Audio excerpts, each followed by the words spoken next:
अस्सलामुअलैकुम, welcome back to my YouTube channel. उम्मीद करती हूँ कि आप सब लोग ठीक ठाक खैरियत से होंगे। और आज जो मैं आप लोगों के लिए रेमेडी लेकर आई हूँ वो हम उपटन से प्रिपेयर करेंगे और इसके बहुत ज़्यादा बेनिफिट्स हैं। आपको फ्लॉलेस स्किन मिलने वाली है, इवन टोन स्किन मिलने वाली है, एंटी एजिंग से बचाती है और एक्ने को फाइट करने में हेल्प करती है।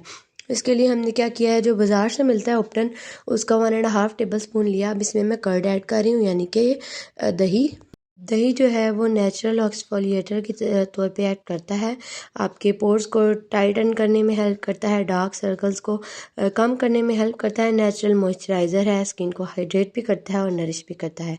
उपटन के अंदर दही जो लोग ऐड करके लगाते हैं, स्पेशली दोज जिनके ऑयली स्किन है, उसके लिए जो उपटन में दही जो है वो सबसे ज़्यादा बेस्ट है। अगर आपकी स्किन ऑयली नहीं है तो ड्राई है तो आप इसके अंदर मिल्क भी ऐड कर सकते हैं। अगला इंग्रेडिएंट जो मैं अपने उपटन के अंदर ऐड करने वाली हूँ दैट इज़ मुल्तानी मिट्टी।